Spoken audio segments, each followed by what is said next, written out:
অবৈধ অর্থের লোভ, মোহ, এই অনেকগুলি আওসাফে জামিমা বলা হয়, সেগুলির থেকে কলবকে পরিষ্কার করতে হবে, অন্যথায় জাহান্নামে যাওয়া অনিবার্য। আসসালামু আলাইকুম রহমতুল্লাহি ওয়া বারাকাতুহু। আলহামদুলিল্লাহি রাব্বিল আলামিন ওয়াসসালাতু ওয়াসসালামু আলা রাসূলিল্লাহ। अभी कल हदना हारून इब्न अब्दुल्लाह अल-हम्माल व अहमद इब्न अल-अज़हर قال حدثنا ابن أبي فديك عن عيسى ابن أبي عيسى الحنات عن أبي الزناد عن أنس بن مالك أن رسول الله صلى الله عليه وسلم قال الحسد يأكل الحسنات كما تأكل النار الحطب إلى آخر الحديث। সম্মানিত দর্শক মণ্ডলী, শ্রোতা মণ্ডলী, আমরা জগতে এবং পরকালে আল্লাহর রহমতের জন্য যদি যোগ্য হতে চাই, নিজেদের যোগ্য বানাতে চাই, তাহলে আমাদেরকে জাহিরি শরিয়াতের যে সমস্ত নির্দেশসমূহ সেগুলিও যেমন পালন করতে হবে, আবার আমাদের কলবের জন্যও অনেকগুলি বিধান আল্লাহ দিয়েছেন। সেই কলবের মধ্যে কলব, এটা হলো দেহরাজ্যের শাসনকর্তা, সেটাই হলো একটা দেশের রাজধানী শহরের মতোই গুরুত্বপূর্ণ। এই কলবের মধ্যে আল্লাহর কোরআন ও হাদিস থেকে আমরা জানতে পেরেছি যে অনেকগুলি, যেমন অহংকার, যেমন হিংসা, যেমন অবৈধ অর্থের লোভ, মোহ, এই অনেকগুলি আওসাফে জামিমা বলা হয়, সেগুলির থেকে কলবকে পরিষ্কার করতে হবে, অন্যথায় জাহান্নামে যাওয়া অনিবার্য।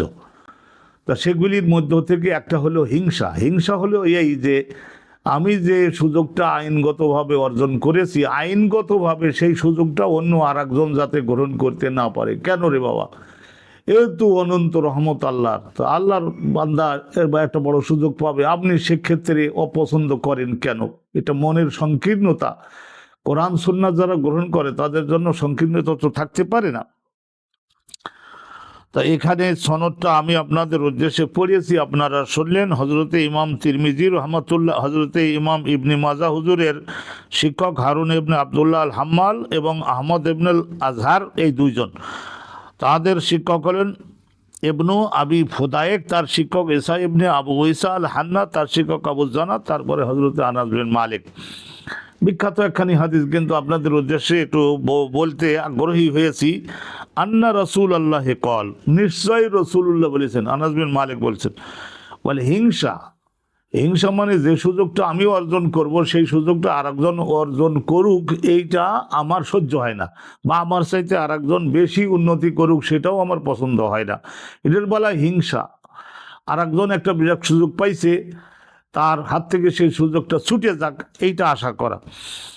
রসুল্লাহ বলেন আল হাসাদু, এই যে হিংসা, এইটা ইয়াকুলুল হাসানাত, একজন ব্যক্তির পিছনের জীবনের উপার্জনকৃত নেক আমল সমূহকে সেইভাবে খেয়ে ফেলে, খেয়ে মানে ধ্বংস করে দেন। কামা তাকুলুন নারুল হাতাব, রসুল্লাহ বুঝবার সুবিধার জন্য দৃষ্টান্ত দিয়েছেন, যেমন আগুন, আগুন যেমন একজন ব্যক্তির পক্ষ থেকে সে যদি অগ্নি লাগিয়ে দেয়, তাহলে তার বাড়ির শুকনো কাষ্ঠখণ্ড, কাঠ, প্রচুর পরিমাণে পাটখড়ি, কাঠ, পাট, যাই হোক, এই ধরনের শুকনো কাপড় চোপড়, যাই হোক, সবগুলিকে যেমন নাকি দাহ করে ছাইয়ে পরিণত করে। ও সদকাতু, আর বিপরীত পক্ষে সদকা, নিজের টাকা আনন্দের সঙ্গে অভাবগ্রস্ত লোকদেরকে দিতে হবে, ওই হিংসার বিপরীতে। তুথি উয়াল খাতি, তাহলে পেছনের জীবনের যে সমস্ত গুনাহ হয়ে গিয়েছে, শয়তান করাইছে, সেগুলিকে সেইগুলির কারণে যে আল্লাহর শাস্তির আগুন জ্বলে ওঠে, সেই আগুনটাকে নিভাইয়ে দিতে পারে, গুনাহের আগুনটাকে নিভাইয়ে দিতে পারে। যেমন পানি আগুনকে নিভাইয়ে দেয়, যেমন পানি আগুনকে নিভাইয়ে দেয়, অনুরূপভাবে দান ও সদকা, এই দান ও সদকা গুনাহের কারণে জ্বলে ওঠা আগুনকে নিভাইয়ে দিতে পারে। আল্লাহর নবী আরও জানিয়েছেন যে হিংসার থেকে আত্মরক্ষার জন্য একটা উপায় হলো এই দান ও সদকা বেশি বেশি করা, আর দ্বিতীয় আর একটা হলো যে বেশি বেশি ফরজ নামাজের সত্ত্বেও আরও নফল নামাজ পড়তে হবে। সলাত ও নূরুল মুমিনে, একজন ব্যক্তি যদি ইমানদার, যদি বেশি বেশি সলাত খুব গুরুত্ব সহ আদায় করে, তার মধ্যে আল্লাহ রাব্বুল আলামিনের পক্ষ থেকে নূর হাসিল হয় তার কলবে, ব্রেনের মধ্যে, আস্তে আস্তে এই নূর ওই হিংসাকে দূরীভূত করে দিতে পারে।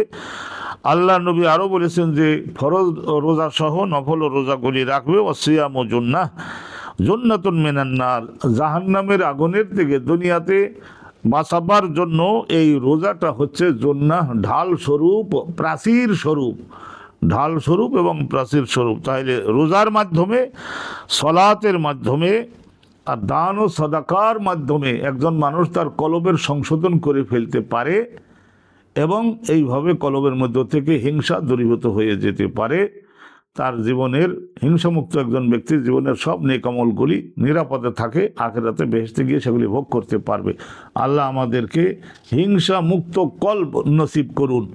আসসালামু আলাইকুম ওয়া রাহমাতুল্লাহি ওয়া বারাকাতুহু।